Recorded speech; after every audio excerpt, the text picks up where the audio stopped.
Salam damai sejahtera Bapak, Ibu, serta saudara-saudari semua. Untuk mengawali renungan tentang firman Tuhan ini, mari kita bersatu di dalam doa. Tuhan Allah Bapa di sorga yang melampaui segala akal, hati, dan pikiran serta perasaan kami umat manusia, berfirmanlah kepada kami sebab kami bersedia untuk mendengar, dan oleh pertolongan Roh Kudus mampukan kami agar boleh melaksanakan hidup ini sesuai dengan kebenaran firman-Mu itu. Dalam nama Tuhan Yesus kami mohon kepadamu. Amin. Sebagai nas renungan firman Tuhan hari ini diambil dari Lukas 24 ayat 50 dan 51 yang berbunyi, lalu Yesus membawa mereka keluar kota sampai dekat Betania. Di situ ia mengangkat tangannya dan memberkati mereka. Dan ketika ia sedang memberkati mereka, ia berpisah dari mereka dan terangkat ke surga.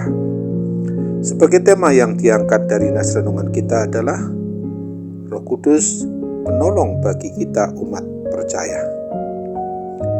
Mari kita sadari dan percayalah bahwa kenaikan Tuhan Yesus ke surga itu setelah hari ke-40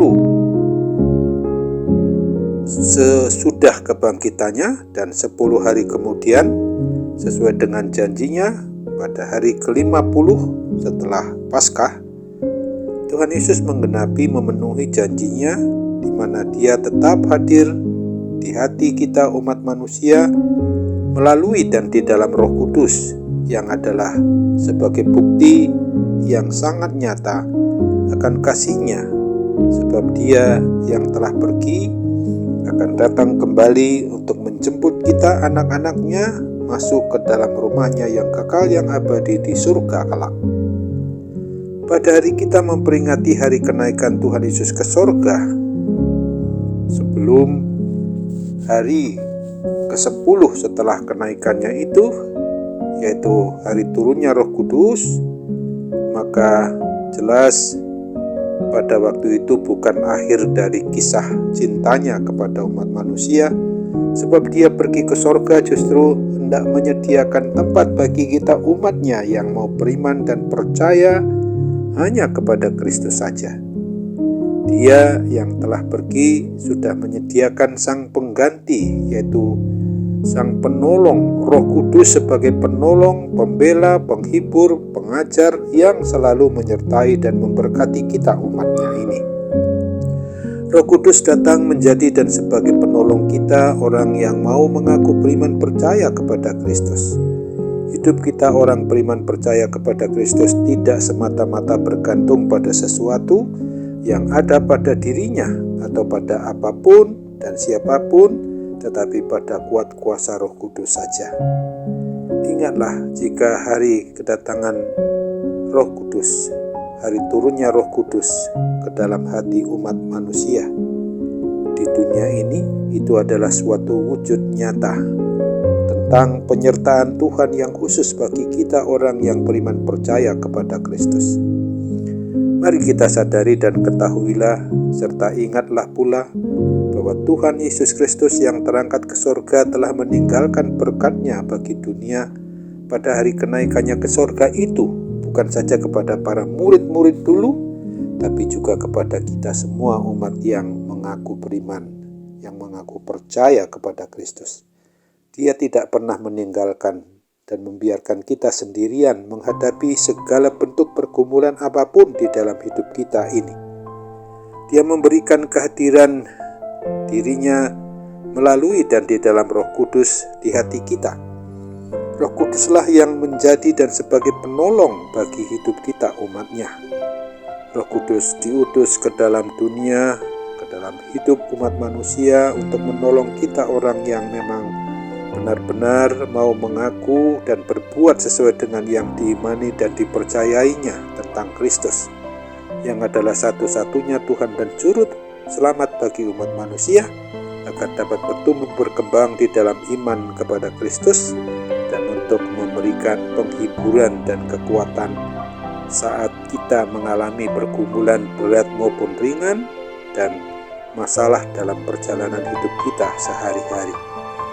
Kita patut bersyukur, kita patut berterima kasih karena Yesus Kristus naik kembali ke surga itu adalah untuk menyediakan tempat bagi setiap orang yang tetap bertahan dari selama-lamanya sampai selama-lamanya dalam hidup yang selama-lamanya pula. Kemudian maka di dalam hidup kita ini kita memiliki penolong yang sejati akan membentuk karakter dan mendewasakan kita untuk makin serupa dengan Dia. Kiranya Roh Kudus menolong serta memampukan kita untuk tetap mengandalkan Tuhan Yesus Kristus saja. Ingatlah akan peran serta Roh Kudus itu sendiri bagi hidup kita, sebagaimana yang ditulis dalam Roma 8 ayat 26 ini. Demikian juga Roh membantu kita dalam kelemahan kita, sebab kita tidak tahu bagaimana sebenarnya harus berdoa, tetapi Roh sendiri berdoa untuk kita kepada Allah dengan keluhan-keluhan yang tidak terucapkan. Amin. Mari kita kembali bersatu dalam doa. Tuhan Allah Bapa di surga, terima kasih untuk kebenaran firman-Mu yang boleh kami renungkan pada hari ini, yang membuat kami untuk makin lebih dikuatkan dan dikuatkan lagi di dalam melaksanakan hidup yang sesuai dengan rencana dan kehendak-Mu dalam hidup kami. Ketika kami baru saja beberapa yang lalu memperingati hari turunnya Roh Kudus ke dalam kehidupan kami umat manusia, adalah wujud dari penyertaan pemeliharaan Tuhan yang tidak pernah meninggalkan kami, maka sudah sewajarnya kami juga harus sungguh-sungguh hidup yang sesuai dengan kebenaran firman-Mu.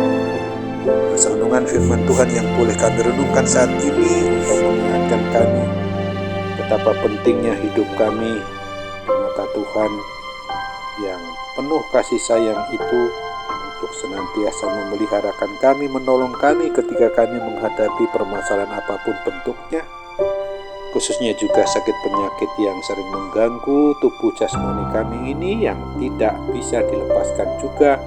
Gangguan itu dapat terjadi melalui dan di dalam keadaan kami bergumul karena sakit penyakit itu sendiri. Mujizat kesembuhan-Mu tetap kami yakin dan percaya Tuhan akan karuniakan, karena kami memohon dalam nama Tuhan Yesus, kehendak-Mu jadilah. Amin.